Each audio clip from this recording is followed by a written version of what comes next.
Each year, Microsoft Research hosts hundreds of influential speakers from around the world, including leading scientists, renowned experts in technology, book authors, and leading academics, and makes videos of these lectures freely available.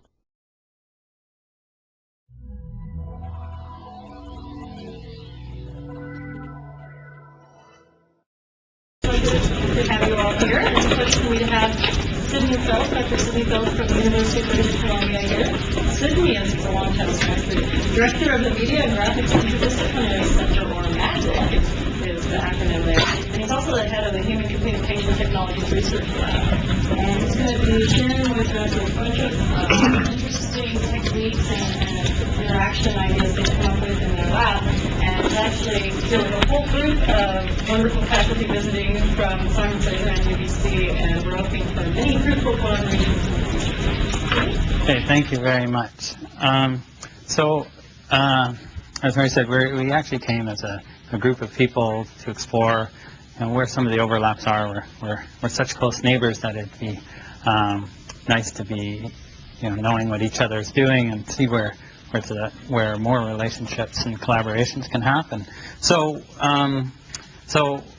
this talk, the first very beginning part, I'm just going to talk a little bit about sort of what's going on at UBC from quite a high level, not getting into the details and some of the exciting developments that are happening up there, so that if there's something that strikes your interest, you'll at least know that where to go to or some of the activities there. And then I'll talk about some of the things specific to my own lab, because of course I know that more intimately, and some of the design philosophy that we have towards the development of new interfaces and how that permeates in essentially all the research that I'm active in. So that will be much more detailed work. So you'll see how that transpires. So just to give you a flavor of some of the activities that are going on at UBC in HCI, graphics, and visualization, there's collectively, say, 13 or 15, somewhere like 15 faculty members, each with anywhere from 6 to 20 graduate students, depending on the professor. So it's a very large body of people now doing work. And that's just directly HCI, graphics, or visualization. Beyond that, UBC and Simon Fraser, which is just next door, there's many different disciplines that we work with, and those form the basis for very interesting interdisciplinary projects. Think of them as domains to apply some of the work. So we have access to quite a rich set. So these are just some of the things that are going on. There's MAGIC, Media and Graphics Interdisciplinary Center, and one of the things we like to do is develop interdisciplinary teams to bridge theory and application. That's one of the things, and entrepreneurship to develop it in a way that could actually be used. We're also just got approval for a master's level specialization in human-computer interaction, and that's going to be run under the guise of MAGIC. There's a cognitive systems group, and Ron here could tell you lots about it, that also looks at the interdisciplinary approaches to research. And then there's some main research labs. There's my own lab, the Human Communication Technologies Lab, which I'll talk about. There's a laboratory called Imager, which does a lot of graphics and visualization, as well as HCI. There's a robotics and control laboratory, which deals with haptic systems and robotics. And there's the SPIN lab, or Sensory and Perception Interaction Lab, also looking at novel devices, including haptics, as well, and linking that to human perception. So that gives you some of the research labs. There's a thing called HCI at UBC, which is a collection of the HCI researchers, and that's a group that's developed. There's many undergraduate courses in computer science and ECE dedicated to these areas, and there's ongoing collaborations with Simon Fraser, and John Dill is here today and can tell you some of the activities going there. So, lots of stuff going on. It's an exciting time to be there. We're getting some new facilities, so those groups that I just talked about are going to be housed, a significant portion of them will be housed in the top 2 floors of a thing called, of an Institute of Computing, Information, Cognitive Systems. This is one of these architect drawings. I don't think there'll ever be trees that look like that there. But anyway, it's just upper 2 floors of this building here, so we can all be physically co-located. So right now we're kind of spread around campus. And then some of us are in computer science building, which is this new building going up here with a new lecture hall, and there's a new ECE building being created as well. So this whole structure now is really being developed, of which a large portion is devoted to, well, a significant portion of the HCI graphics or visualization. So it's, so we're, of course, I'm wearing a hard hat to school every day because there's so much construction that we have to actually wear, I have to wear a hard hat now. Anyway, I guess as an engineer, I should be, anyway, whatever. So, so that's kind of the scene up there. So if you come to visit and are interested in these sort of things, that's what you can expect to get involved with. I want to focus on my own laboratory because, as I say, I know that more intimately. So it's called the HCT Laboratory. We're interested in experience, looking at sort of experience in terms of knowledge, emotional context, and environmental contexts, and ways to do all the things you would expect with information, to look at that from experience. So that is an underlying idea. And the framework that drives the design is this intimacy and embodiment idea, which I'll expand upon a little bit. And really it's about the relationships between people and machines and people and people. And so essentially all the work that you'll see coming out of the HCT lab, at some way or other, will be looking at the relationships that form between them, either trying to get them to form better or understand them a better way, well, just develop those relationships. So it was started in '98, and these are some of the funding partners. I guess Microsoft's not up there yet, but I was originally spent quite a bit of time in Japan at ATR, so they were funding the lab for a while, and various provincial and federal sources. What you might expect at a Canadian university. There's 3 faculty in the HCT lab. There's me, Lee Iverson, and Konstantin Besnasov. Lee is interested in knowledge ontologies, and Konstantin is interested in security and HCI issues. You might think, what are security and HCI issues? We could talk about it at another time, but that's his sort of direction he's going now. Research associates, Brian Fisher, who's here, and Sachi Takahashi, essentially an artist in residence, if you like. Postdoc, research assistants, a bunch of grad students, and lots of undergraduate students that come through the lab at varying times. So just to give you a flavor of some of the things that go on, so there's really 3 main things. There's design of new interfaces, tools, graphics tools, that sort of thing, and modeling, and then art work, art, technology, music, and technology.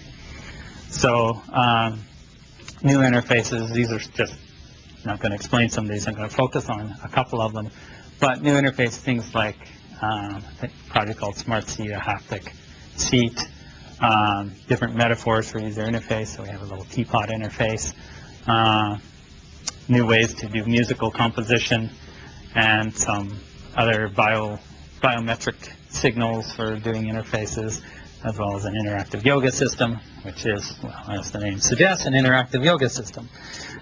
So new interfaces, that kind of design. Oh, and today I'll just talk specifically about whole hand input and caress. Talk a little bit about that. Modeling tools and graphics work.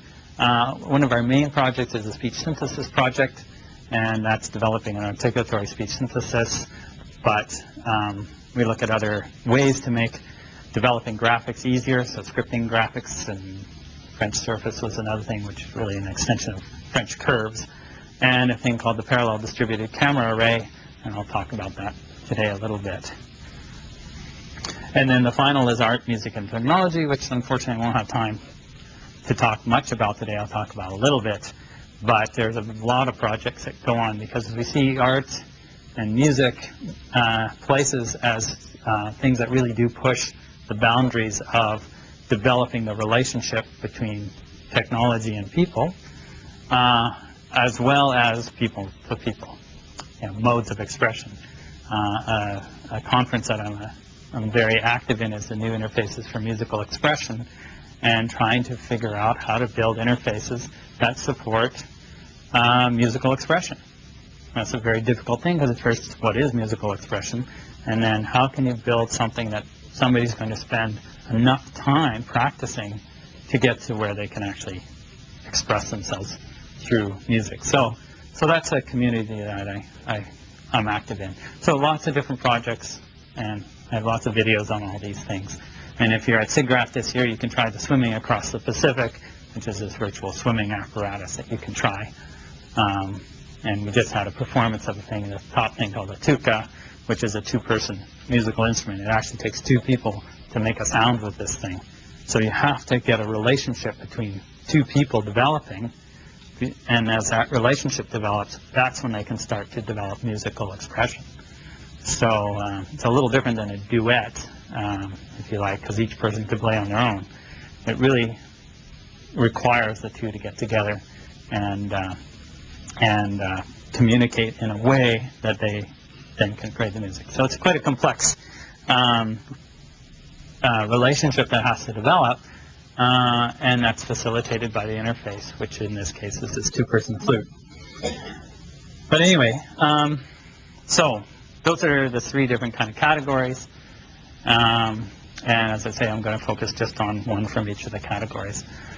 The design philosophy is based on this idea of intimacy and embodiment, where we're trying to get interfaces that feel good to use.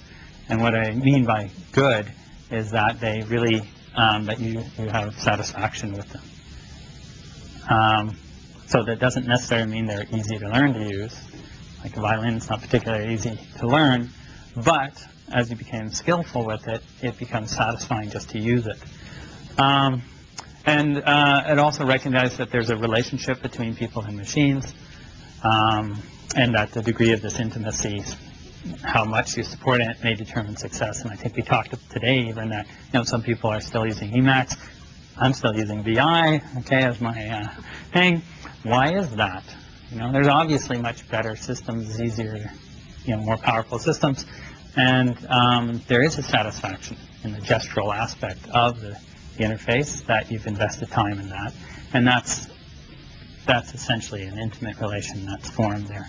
And there's multiple types of relationships at the lab. Right now we're just really focused on human to human and human to machine, but we have dabbled in human to animal relationships as well as people to the environment relationships, because those relationship aesthetics are what we're using to drive our design, but we're just focused on these two. So intimacy, really, I just look at it defined as an extension from some of the work in the musical literature, essentially what I think called control intimacy, which is figuring out why virtuoso, when they look at it, when they play an electronic instrument, really doesn't feel very satisfied that what they're producing is what they think they're producing, and it lacks what's called control intimacy. We can extend that, I believe we can extend that to general computer interfaces. So looking at the expected output, if you like, of the device, and what your expectation of that is. And as those get closer and closer, then your degree, your intimacy grows with that. And if you have these high intimacies, you get the automatic behavior phenomenon. The object really feels like an extension of yourself. The satisfaction derives just from the interaction, not even from the response. Even if it doesn't do exactly what you think it was going to do, just the practicing of it is actually satisfying. And as a final result, you get emotional expression.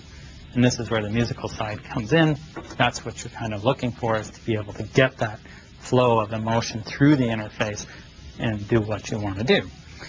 So because of that, the relationship aesthetics are very important because it's those aesthetics that are trying to drive the development of the intimacy. And so we want to look at those and build in designs, in our designs, to support, well, to appeal to those aesthetics so that you build this relationship.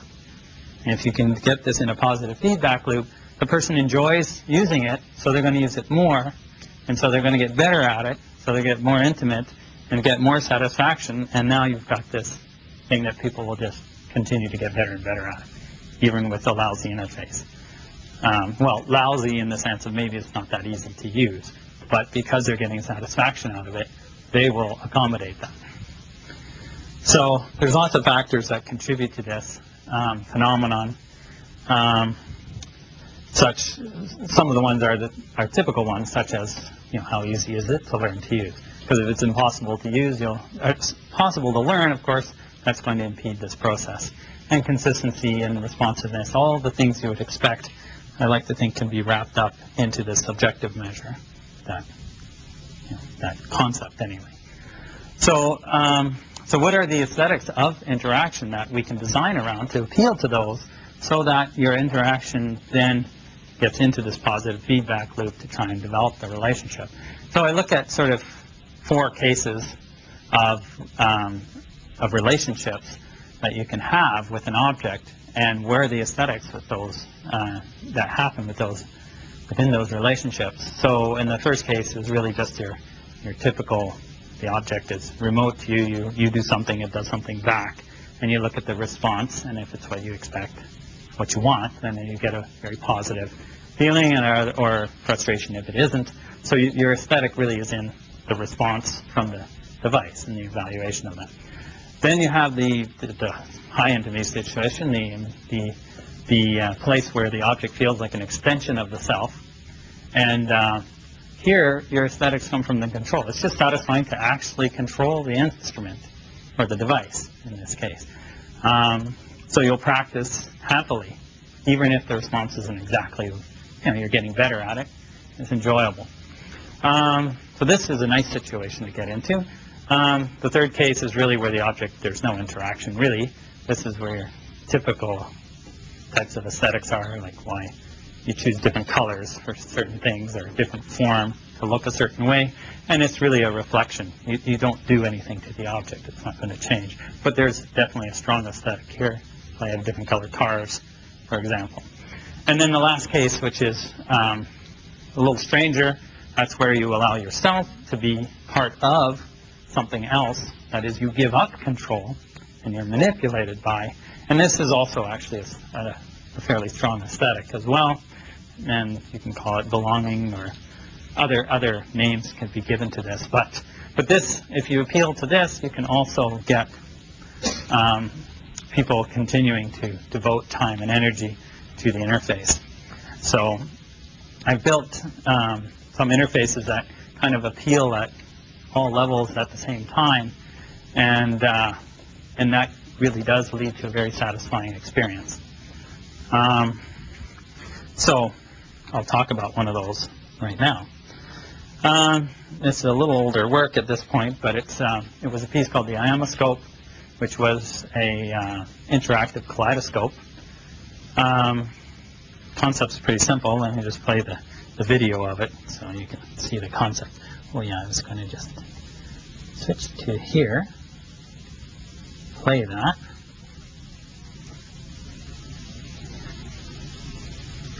No, I didn't. Yeah, there's also a screen over there.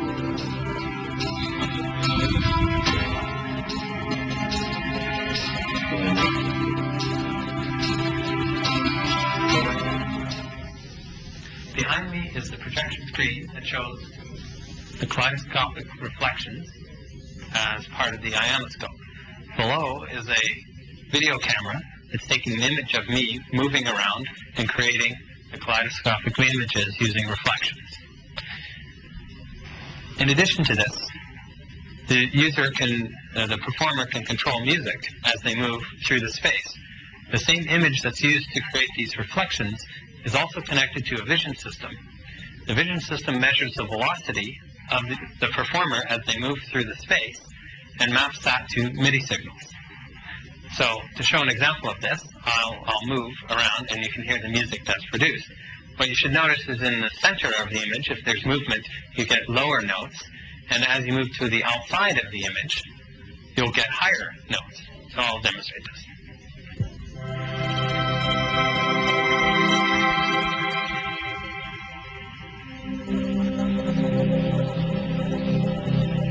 So there's the lower notes. If I stop moving, there's no notes. Higher notes.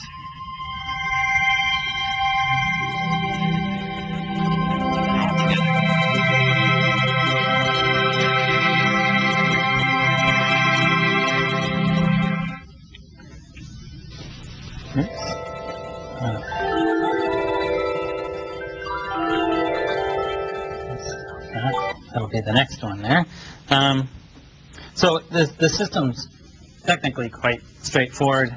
Really, it just had the video camera going into some texture memory, and then I just extract a little triangle and then use texture hardware to do the rotation. And just invert it so you get the mirror reflection, pass that through to your projector, and you get a nice kaleidoscope. And of course, you can do different tilings. Talk about different tilings in a second.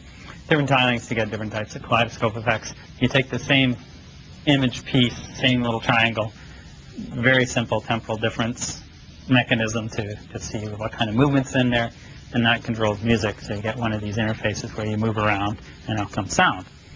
So nothing too complicated technically, but the surprising part of it was that the interaction was quite satisfying, especially with the video. The music, within a very short amount of time, it's quite boring. There's not a lot of dynamics in there, and while it was fun for a little while, it kind of ends. Whereas the imagery had this kind of upward path that some people would come and play with this for extended periods of time. And the belief I have of this is that they were, because of the symmetries and because of the image, like the little triangle is of themselves, so they can see themselves in there. But it's in this particular pattern that it doesn't take much effort, and you just see the whole pattern and you don't see yourself anymore. So you kind of flip back and forth between this quite easily. And when it's in the full pattern, it's this nice symmetrical, kaleidoscope or pattern, which is quite pleasing. So it had and this development of these relationships all happened very quickly. Within 30, 40 seconds, you're already starting to be able to play with this thing. And then after half an hour or an hour, you're still getting better. Not surprising, it's just a mirror after all. So you're just looking at yourself moving, and you can, as the more expressive your movements become, the better you can do this. Well, that's just looking at yourself dancing. So it had those components, and many people have had a lot of very satisfying experiences with it. So that was an interesting phenomenon about that device. So that for me is one of the situations where it did appeal to many of the aesthetics, the interaction aesthetics, and that led to some of the phenomenon that I look for in design. So I like to point at that one. So that's one of the artworks where it helps to understand design a little bit more with respect to interaction. So I want to switch gears a little bit and talk about so that's one of the pieces from one of those sections. So the next section was the models and tools. So the Parallel Distributed Gamma Ray project is there's the students and research associate involved with this. It's really looking at developing interfaces around multiple cameras distributed in an environment. And the basic idea is to create this image vision processing infrastructure that can manage multiple images all being captured simultaneously. If you try and send them to a host computer, say some Pentium computer or whatever, with I don't know, 100 texture cards, it's not going to work very well. You've got to put the processing at the camera end, because the growth of cameras is going to be much faster than the bandwidth and the computation growth. And so we have a multi-camera, multiple processor system, and by creating the right infrastructure, these things can be coordinated. That's the hope. That's what the research direction is. And one example is if you multiplex your cameras in the right way, you can get high dynamic range in one parameter. So it can be in, say, in spatial, so you stitch your images together, or if you're taking an image of the same thing, you could set them different brightnesses. You could get high brightness, dynamic range, or contrast, or whatever the parameters you're doing. That's a potential use for multiple cameras. So, so we're interested from the aspect of user interfaces and to support image-based user interfaces with these multi-camera systems. And so that's what the project's doing. We built as our test bed, a hardware platform for the acceleration using a CMOS camera, an FPGA, and an F-scale is our current hardware accelerated platform. The software platform we're developing is independent of the hardware. We're already actually working on a new hardware version so that we have multiple hardware platforms to test the software platform. And the idea is really a generalized vision processing unit, much like a GPU. What GPU did for graphics, we'd like this architecture to do for vision. So just to show you what our current hardware acceleration platform looks like, there's your camera, your FPGA board, and an X-scale processor board. This is just a development board, so it's kind of big. And then the software architecture that we're developing looks something like this. It's conceived as an inverse of OpenGL conceptually, using a pipeline image processing process where we look at all the image data captured at any moment in time as a word, like a giant word, not a 64-bit word, but actually, however many megapixel word that is operated on at any moment by a single instruction. And then depending on how it's divided up, like words can get divided into bytes and into bits, well, we would do the equivalent where the entire word is divided into things like bits and regions and frames. And depending on your operation at whatever granularity, that allows us to accelerate it. So that's the conceptual version of the architecture. What we use it for, things like local positioning system. This is our Hello World application to just track people. So active badge tracking and get 3D coordinates. So you wear a badge, little tag that's blinking an LED, an infrared LED, and the multiple cameras around the environment will track those and decode those. So that's a very, very straightforward application of a parallel distributed camera array.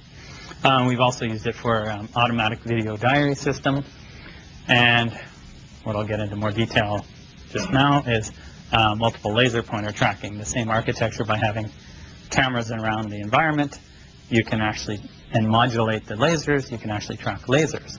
So you know which laser is pointing where.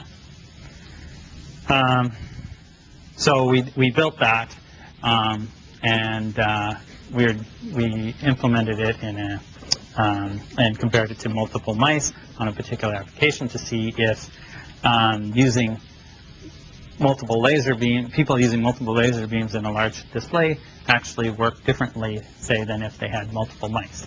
That was the basic paradigm. So this is work with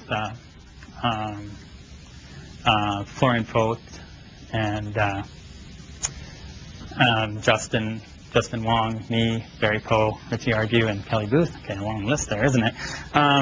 In developing this. So it's actually a nice example of the collaboration behind sort of development of the multi-laser pointer system and application domain, and the development of the user testing with Barry, and more support from Richie. So so the idea is, again, single display grouper, large display. people here know all this stuff already, but using large displays is becoming more important, and multiple people working in front of the large display is a common phenomenon. So how do we support this type of interaction? Well, obviously a single mouse has its problems. I think we all know that. We have to share the mouse or somehow move it around. Obvious solution, multiple mice. But multiple mice have a problem that you can't really see what the other person's doing or exactly what maybe their intent is. It has an indirection. So there are possible problems with multiple mice. Another possibility are direct laser pointers, so that, okay, I can say, oh, that thing over there, that's what I'm talking about, and you can sort of see where I'm pointing with my gaze as well as my gesture. So perhaps laser pointers is a solution. And there are, of course, other possibilities, but we were comparing lasers and mice.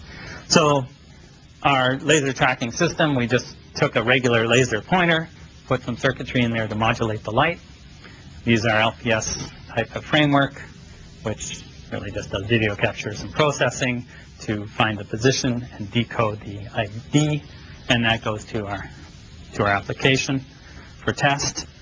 The technical details aren't critical for that.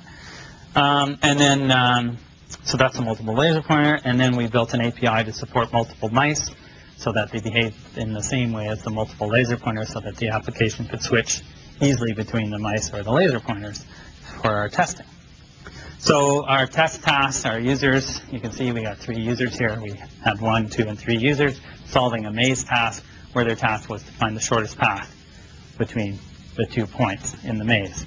So you can imagine different strategies could be used for this. If you have a bunch of people, each one could possibly try one path and the other and count them and compare.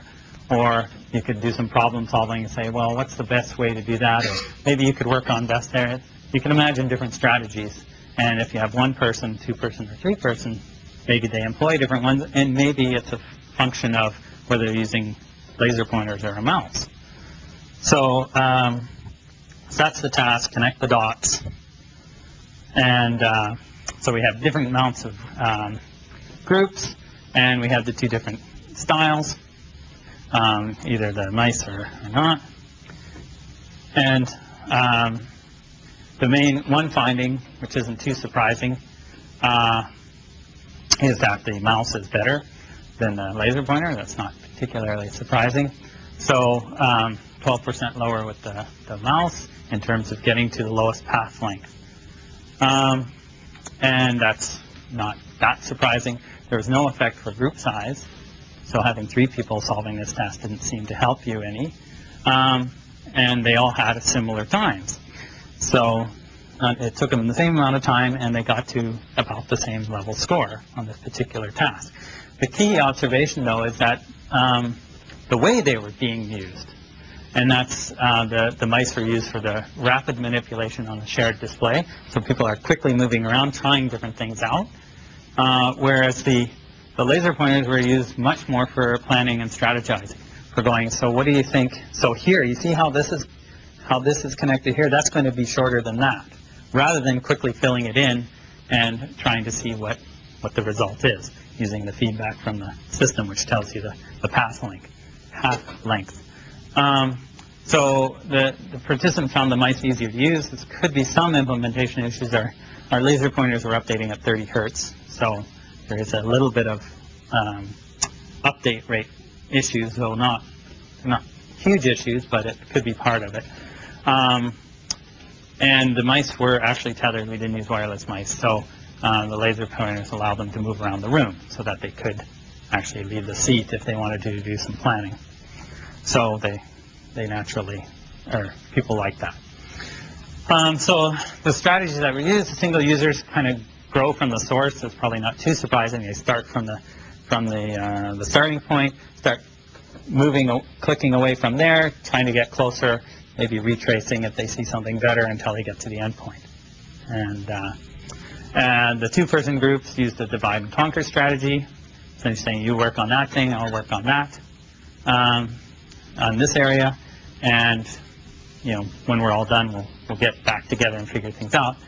The 3-person groups use more of a manager-worker model, or work together. There were two modes. Manager-worker model, where one person's kind of directing people. Maybe they were some alpha types or something, but they were directing who should be working on what, so that can be coordinated. Or it was much more of a planning thing where they're all trying to discuss how a particular alternative works. So they're all kind of getting their perspective on whether this particular alternative would lead to a good solution. So you're starting to see that they are developing the different strategies, and the different devices can support these in different ways. So again, the performance wasn't changing, just the strategy.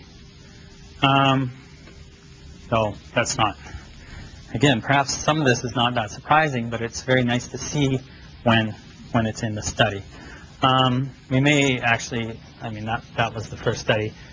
Increasing the complexity of the task, you might start to see the performance differences. This one, the parallel activity didn't lead to a much better solution, but you could construct a test where, yeah, actually it would lead to a much, much better solution. So what were the advantages? Well, the direct pointing obviously was one thing that laser pointers have over the mice, and they don't require a surface, so that you can see essentially where the gesture is, what the person's pointing at. So for planning and strategizing, it helps you see that, versus looking at the mouse, the cursor, seeing a person, well, you don't see them moving down in their local mouse space. And the mice really were good for the rapid power input. And naturally, the social factors played a big role in terms of the strategies that were being used. So so these are the things that we were noticing, and the question is, where do we go from here with this? It was clear from this first study that the social aspects became really important, whether they have the laser pointer or the multiple mice in front of the big screen, and in terms of how they were communicating with each other. So it does suggest, again, that depending on the task and depending on the group dynamics, they want to use the mouse for different things, different ways of interacting than they would, say, a laser pointer, suggesting that you really do want to have a variety of device types so that you can switch between them. When you want to go into planning and where the gestural, being able to see where I'm pointing and I can communicate with you about that, then you want to be able to quickly pick up a laser pointer. Other points, I really want to do rapid selection and doing activities. The laser is terrible for that. It's really not good at very fine precision, moving things around, big motor group. Then you want to be able to just pick up the mouse. Likewise, there may be other devices that are better for other types of ways that people collaborate. So the take-home message, we believe, and we have to do studies to prove this, but people will adopt the strategy that fits the social situation and the type of interaction that they want, and this will, and that will depend, of course, on the task. And so there's a variety of devices that need to be supported, and they all have to be supported simultaneously with easy switching. And that just facilitates multiple strategies. So that's the direction we're going with the laser pointer stuff and the multi-input devices. And that's going to become more and more important as displays get larger. It's much easier to have multiple people interacting from them. Therefore, you want to support multiple devices all at the same time. So that's used as PDCA architecture, and that's really moving in its own direction. Other things we've done with or other directions we're going with PDCA architecture, though not at UBC, but in the group that's working on this, are things that you can use it for: eye and gaze tracking, object tracking, compression and hand tracking. All these could be used with this parallel distributed camera array without too much difficulty. So that's essentially what the PDCA architecture that we're working on is doing. We really do believe that image-based interfaces are quite important and are going to become more and more important in the future. And so we have to somehow manage the complexity, and the cameras, as I say, the amount of data coming out of these cameras is growing faster than our bandwidth and our computational power. So a camera plus processing is the way to deal with that complexity. The high dynamic range, we believe, will be important, and getting the frame rates up and the processing times down to less than 10 or 5 milliseconds is what's going to be necessary for getting some of these intimate interfaces. The lag is a problem, so those are some of the issues that are going to have to be dealt with. So getting a scalable, portable architecture is the underlying system that we're trying to make to deal with these issues. So the last thing I want to talk about are some of the new interfaces that we are creating. And in particular, we have some work going on touch interfaces, on looking at the semantics of touch or caress, that is, caress being touching a surface. And one specific example is the malleable touch interface that we've built, but we're looking at touch in general. So the project that was our starting point was a thing called Flowfield, which was really to develop a taxonomy of caress gestures. So all the things that you would do on a surface in terms of touching. So that's not, we're not looking at sort of too much deformation of 3D input devices. So it really is surface-based input devices. So there's lots of new devices that have come along. So Diamond Touch and Smart Skin, Tactex's NTC Express, I think it's called. Yeah, the MTC, multi-touch controller, and others. So these things are starting to get out there. And so our first exploration was just to take a look at an application that essentially uses caress, uses a whole hand interaction that you really wouldn't be able to do with a single point input. So just to find something that it could be used for, that nothing else can actually do it. So the idea was to have essentially just manipulating a flow of particles, like water particles. So simulating elastic collisions, and you put your hand in the flow, and now you can create different flow patterns and explore flow directly. If you try and do that with a single point, it doesn't make any sense. You're just sticking your finger in to different points, and it just kind of goes around your finger, and maybe you could do some sort of gesture to kind of leave a trail behind, but now you got this time constant. Anyway, it doesn't work very well with a mouse. So we did play with this in a cave, but you don't have to use a cave. It can work on any display. Large display is preferable. And we used an MTC Express to do the mapping, to do the touch sensing and mapping. So let me play the video on that, just so you can see how it runs. And again, if it goes back to the reason why the design we felt was going to be, was the direct use of the whole hand input in the flow field was going to lead to a satisfying interface, was again because the idea of using caress gives you the direct interaction with the flow. So while you may be able to do it with, say, different tools with your mouse, like if I wanted to put a circle in or a cylinder in the way, or some moon shape to kind of catch the particles, that indirectness again will lower the intimacy. You won't feel like you're moving in water. So in the direct one should feel like water. So that was the expectation. So this is what the system looks like. Flowfield is an interactive application using whole hand input on a multi-point touchpad. As an installation, Flowfield is displayed in an immersive environment, such as a cave, with the participant inside. We interact with a rotating flow of particles by applying pressure to the touchpad. This evokes playing with water, disrupting the flow with our fingers. We use the MTC Express to provide input to Flowfield. It uses 72 pressure sensors that sense touch. See how input from the MTC Express change intensities on the display as varying pressure is applied to the touchpad. We use circles to indicate how hard we are pressing. In Flowfield, these circles act as obstructions in the particle flow.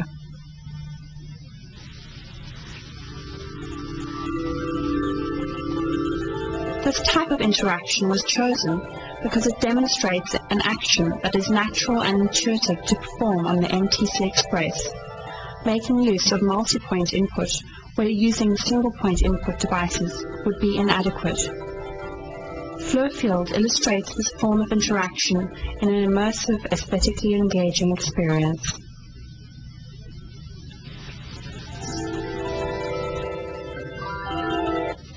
So that was our starting point, and that has developed into, well, what are sort of the semantics that are available for doing the whole hand interaction, not just on this type of surface, which is quite rigid, but other types of surfaces as well, and exploring that space. So things like pinching and pushing and stretching, these sort of actions are things you would do, and now we're looking to map those, of course, into other applications. It's the mapping to other applications is difficult, especially in a typical business or Windows environment, because they're not meant to do that.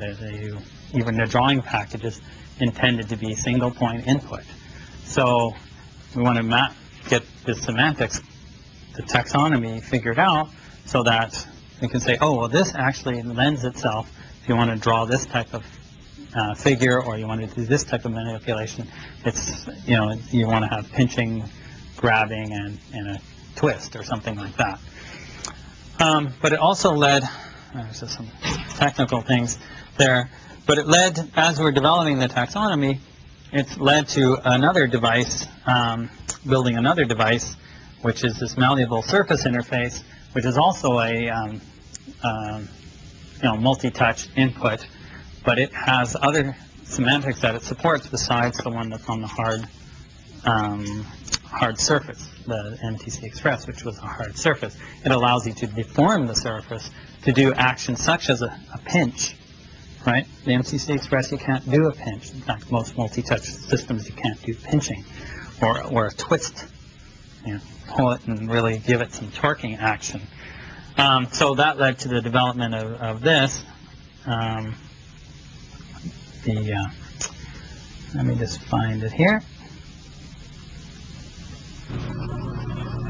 Oh, I've been putting it in full screen. Okay. We've all played with clay before. Imagine playing with clay using a computer interface. Conventional user interfaces often allow only simple interactions, typically with a single point. Our interface uses a malleable surface to both capture rich, whole-hand input, as well as providing passive haptic feedback. The interaction is captured using a webcam.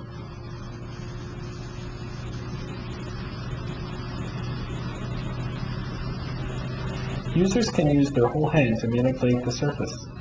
Dots on the interaction surface are tracked using video processing techniques implemented in image tuning. That's the camera seeing. Captured image is thresholded and dots are extracted. The displacement, area, and other attributes of each dot are then determined.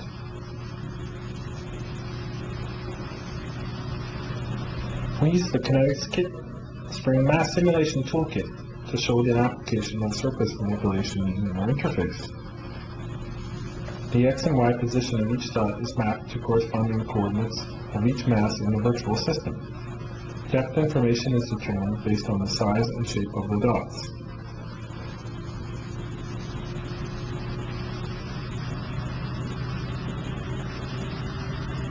With a malleable surface, we can perform actions such as squeezing and twisting that would otherwise be difficult with hard surface interfaces.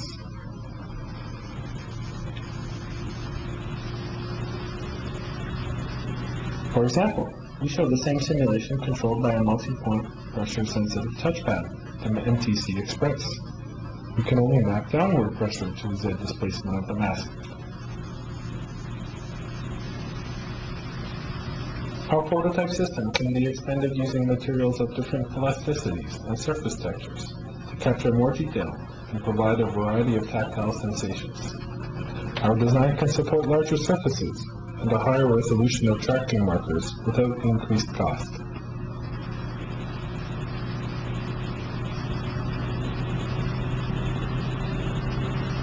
Okay, so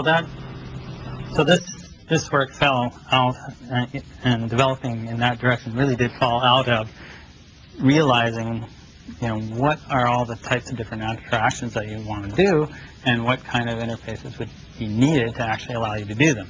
As I say, what applications, that's still, we've built some, but more perhaps practical ones have yet to be considered. So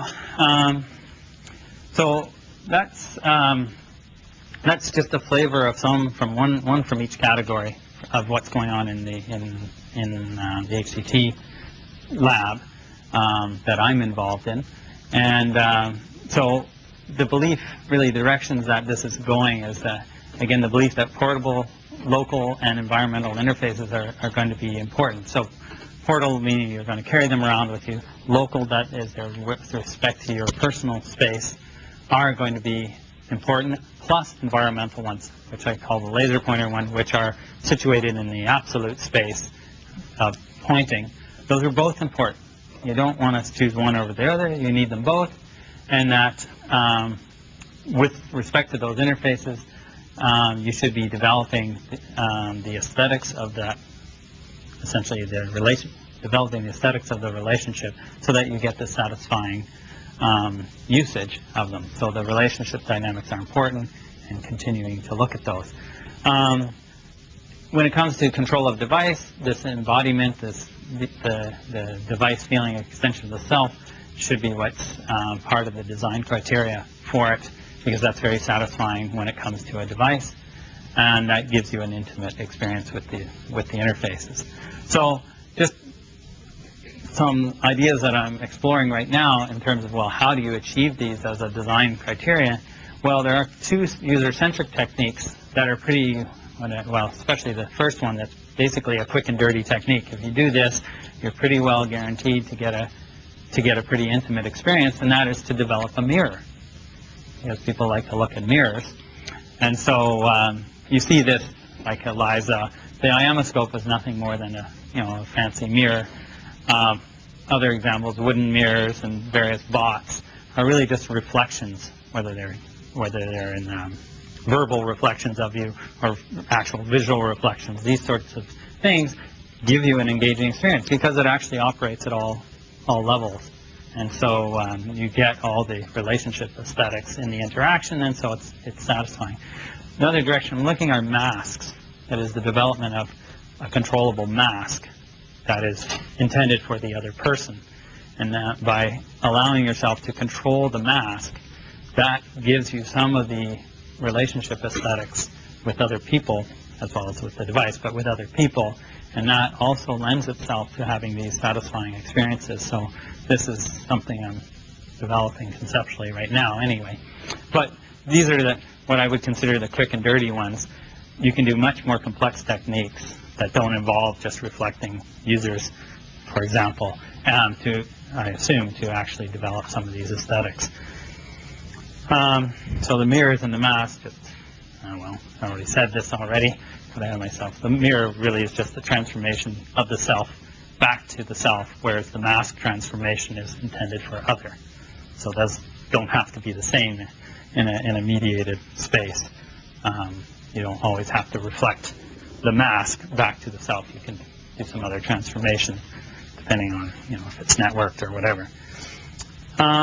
So the summary: intimate interfaces depend on relationship dynamics, and control aesthetics lead to embodied interfaces. Our approach is adaptive interfaces, which I didn't have a chance to talk about. Mirror and mask representations, and the Kaleidoscope was just an example of a mirror that led to a satisfying experience. To do this work, appropriate infrastructure is necessary, so we spend a fair amount of time developing that infrastructure, which leads to some of the different projects at the lab. And we spend a fair amount of time developing new user interfaces, trying to look for how to develop these different types of relationships, aesthetics. So in your own work, I recommend if you are thinking of developing these new interfaces, do consider how a mirror and a mask could be involved, because that really is a very easy step to get some of this embodiment and satisfying user interfaces. So trying to keep this to 50 minutes, which I wasn't successful. Here's some contact information to some of the labs that are at UBC. So I'll give these PowerPoint slides to you so you can, if anybody wants those, and my email contact is there. So that's a broad overview of some of the stuff that's going on, with a couple specific projects, hopefully, that will have interested you.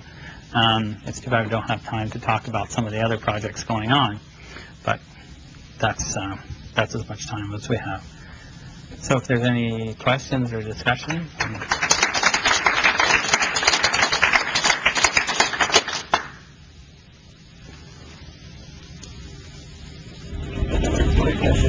Environmental interfaces, like the laser pointer.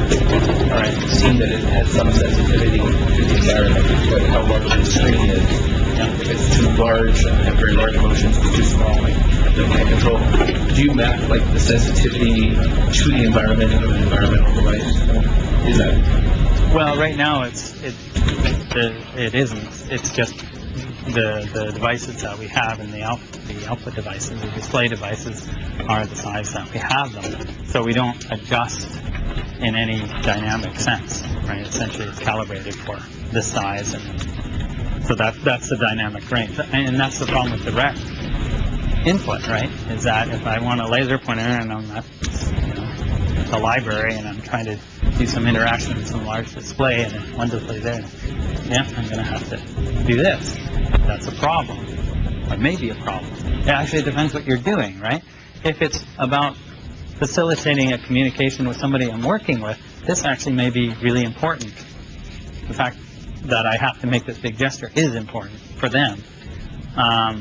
But if it isn't, yeah, I want to have a little local device that's indirect.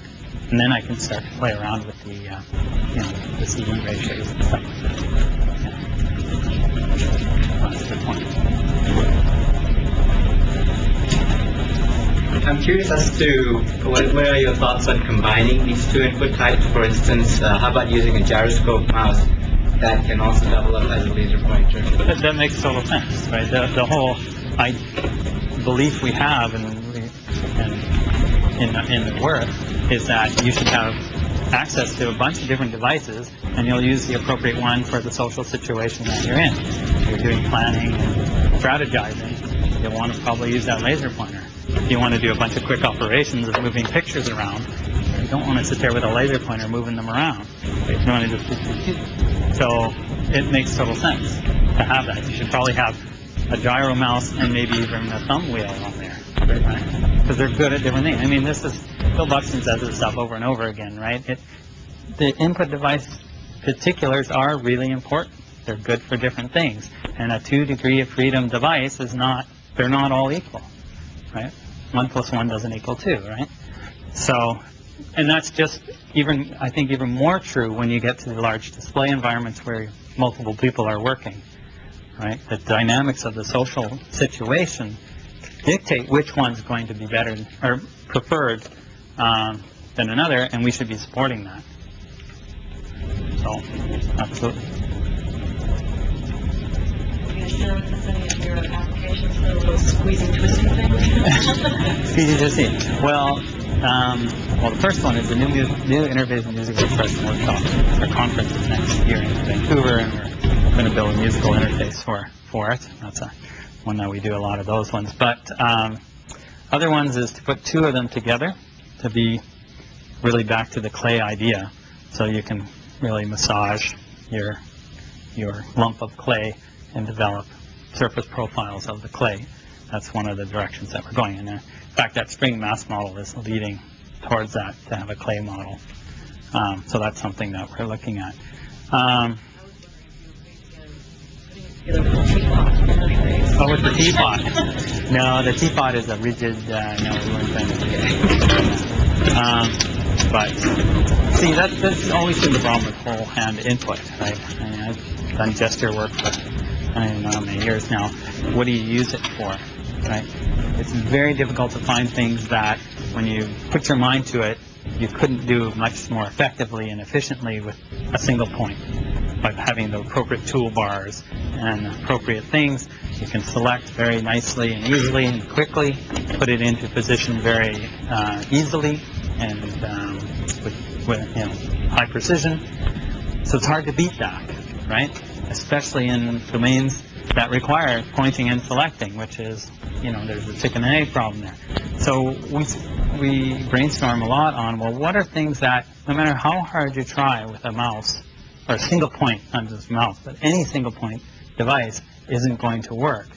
And the places where we find them are things like the Flowfield type interactions and claim semantics, multi-person, right? And obviously one input device is not going to be very appropriate. So that's where you will need multi-input. Now, the fact that different people are using them, that's that just changes the dynamics, but the need for it is still there. So that's another place to look for these spaces. And the large display environments is where you start to see this makes a big difference, right? Because the space is bigger. The things you want to do is much more in the body space than the hand space. So anyway, these are the exciting areas, I think. Yeah. Is there any further development on the glove top that you stop right there? Well, I mean, the glove top, so some people may not know what you're talking about. Glove talk was a system I built that translated hand gestures into speech, much like a musical instrument would make sounds. When you play it, this would make speech sounds. And if you play it right, it sounds like talking, or English or French or whatever language you're speaking. So what happened with that is it kind of it stopped as soon as I went to Japan, but it's actually been resurrected again in two flavors. One is there's a person in the Faculty of Music actually got grant funding to build an opera around this device, so I'm resurrecting it for him, and a whole separate group at Northwestern wants to have somebody learn a separate language with their hands and stick them in an MRI machine and see what happens when they're speaking with this other motor system compared to speaking with their vocal apparatus, and see what the difference in an fMRI. That's a totally different thing, but either way, it's going to, I'm trying to resurrect the system. For my own part, I'm embarked on an articulatory speech synthesis project, because that was really one of the main bottlenecks. Was the speech synthesis technology is still in either frequency domain or concatenative domains, which is not in the right domain for doing control from human perspective. So I want to go to what the human control system is, which is articulatory, which requires an entire multi-year research program to actually get an articulated synthesizer that I could control with an external device, like a human device.